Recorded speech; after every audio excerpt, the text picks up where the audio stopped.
حدیث کے بیان کرنے والے ایک بہت اونچے درجے کے صحابی حضرت انس رضی اللہ تعالیٰ عنہ فرماتے ہیں کہ ایک مرتبہ مدینۃ المنورہ میں اللہ ہر ایک کو اخلاص اور للہیت کے ساتھ حاضری نصیب فرمائے، مدینۃ المنورہ میں ایک صحابی سخت بیمار ہوئے، اور ایسی بیماری کہ آپ کا پورا بدن یعنی صحابی کا پورا بدن لکڑی کی طرح سوکھ چکا ہے، کھڑے ہونے کی طاقت نہیں، چلنے کی طاقت نہیں، بیٹھنے کی طاقت نہیں۔ حضرت نبی کریم صلی اللہ علیہ وسلم کو خبر پہنچی کہ مدینۃ المنورہ میں میرے ایک صحابی بیمار ہیں جو بڑے کمزور ہو چکے ہیں، چلنے کی طاقت نہیں رکھتے ہیں، بیٹھنے کی طاقت نہیں رکھتے ہیں۔ حدیث شریف میں لکھا ہے کہ حضرت نبی کریم صلی اللہ علیہ وسلم وہ بیمار صحابی کی عیادت کے لیے تشریف لے گئے، یعنی بیمار صحابی کی خیر خیریت کو معلوم کرنے کے لیے۔ اور میرے بھائیوں،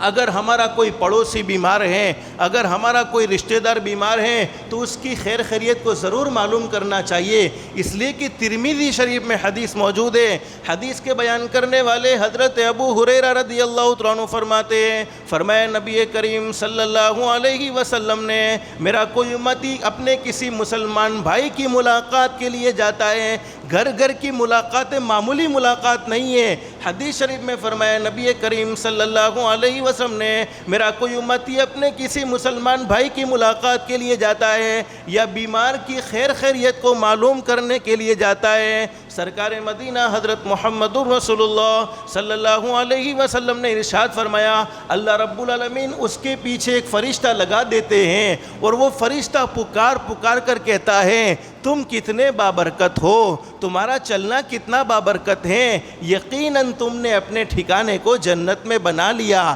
لیکن میرے بھائیوں، میں اصل بات یہ کہہ رہا تھا کہ ہمارے آقا وہ بیمار صحابی کی عیادت کے لیے تشریف لائے۔ اب ہمارے نبی نے وہ بیمار صحابی سے سوال کیا، اللہ کے بندے بیماری کے ایام میں، ارے بیٹھنے کی طاقت نہیں، کھڑے ہونے کی طاقت نہیں، چلنے کی طاقت نہیں، ان بیماری کے دنوں میں تم اللہ سے دعا کیا مانگتے ہو؟ اور آپ کو یہ معلوم ہونا چاہیے بیماری کے دنوں میں اللہ پاک دعاؤں کو قبول کرتا ہے، پریشانیوں کے دنوں میں اللہ پاک دعاؤں کو قبول کرتا ہے۔ ابن ماجہ میں یہ حدیث موجود ہے، فرمایا نبی کریم صلی اللہ علیہ وسلم نے حضرت فاروق اعظم رضی اللہ تعالیٰ عنہ سے عمر جب کوئی آدمی بیمار ہو جائے تو اس کو دعاؤں کے لیے کہو، اس لیے کہ بیمار آدمی کی دعا فرشتوں کی دعا کی طرح قبول ہوتی ہے۔ اب ہمارے نبی نے وہ بیمار صحابی سے سوال کر لیا کہ تم بیماری کے دنوں میں اللہ سے کیا دعا مانگتے ہو، اللہ سے کیا سوال کرتے ہو؟ بخاری شریف میں حدیث موجود ہے، صحابی نے کہہ دیا اللہ کے نبی میں اللہ سے دعا مانگتا ہوں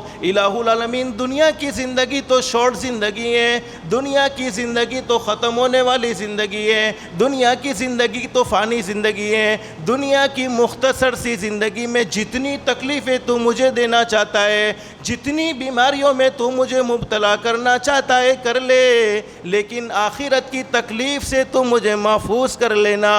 اب صحابی کی دعا بھی تو کیسی پیاری دعا ہے کہ دنیا کی زندگی ختم ہو جائے گی، ارے دنیا کی زندگی ختم، بیماری ختم، دنیا کی زندگی ختم، دکھ ختم، لیکن آخرت کی تکلیف برداشت کرنے کے قابل نہیں ہے۔ لیکن بخاری شریف کی حدیث میں موجود ہمارے نبی نے وہ صحابی کی اس دعا کو سن کر ناگواری کا اظہار فرمایا اور فرمایا اللہ کے بندے ایسی دعا نہ مانگو، تم نے ایسی دعا کیوں مانگی؟ اس لیے کہ نہ تم دنیا کی تکلیف کو برداشت کر سکتے ہو، بولو ہوتی ہے دنیا کی تکلیف برداشت نہیں ہوتی، نہ تھوڑا سا دکھ برداشت ہوتا ہے، ارے گرمی برداشت نہیں کرتے، سردی برداشت نہیں کر سکتے، اور زندگی میں کوئی پریشانی آ جائے ہم اس کو برداشت نہیں کر سکتے۔ ہمارے نبی نے فرمایا اللہ کے بندے ایسی دعا نہ مانگو، تم ایسی دعا کیوں مانگ رہے ہو؟ اس لیے کہ نہ تم دنیا کی تکلیف کو برداشت کر سکتے ہو اور نہ آخرت کی تکلیف کو برداشت کر سکتے ہو۔ حدیث شریف میں موجود ہے صحابی نے پوچھا اللہ کے نبی میں کون سی دعا مانگوں؟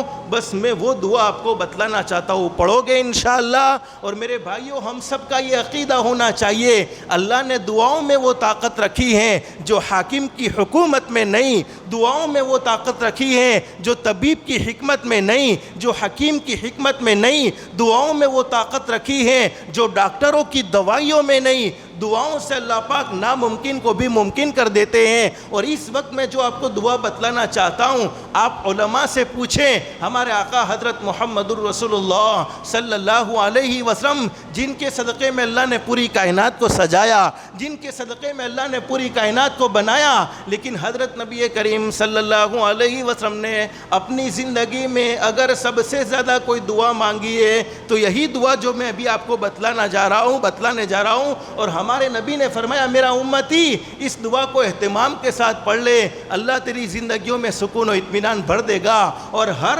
آنے والا دن جانے والے دنوں سے بہتر بنے گا۔ اللہ تیری دنیا بھی بہتر سے بہتر بنائے گا اور آخرت بھی بہتر سے بہتر بنائے گا۔ وہ دعا قرآن کریم کے دوسرے پارے میں موجود ہے، اکثر کو یاد ہوگی، نہیں یاد تو اپنے امام صاحب سے پوچھ لے، لیکن یاد ہے تو سنت سمجھ کر پڑھنے کا اہتمام کرے۔ وہ دعا کون سی ہے؟ ربنا آتنا فی الدنیا حسنہ حسنۃ وفی الآخرۃ حسنۃ وقنا عذاب النار۔ بس یہ چھوٹی سی دعا ہمارے نبی نے اپنی زندگی میں سب سے زیادہ اگر کوئی دعا مانگی ہے تو یہی دعا مانگی، اے اللہ تو میری دنیا بھی بہتر سے بہتر بنا دے اور آخرت بھی بہتر سے بہتر بنا دے، اور جہنم کے عذاب کو ہم برداشت نہیں کر سکنے والے، اے اللہ تو ہمیں جہنم سے محفوظ فرما لے۔ حدیث کے بیان کرنے والے حضرت انس رضی اللہ تعالیٰ عنہ فرماتے ہیں وہ بیمار صحابی نے اس دعا کو، اس آیت کریمہ کو پڑھنے کا اہتمام کیا، اللہ نے مکمل شفا نصیب فرما دی۔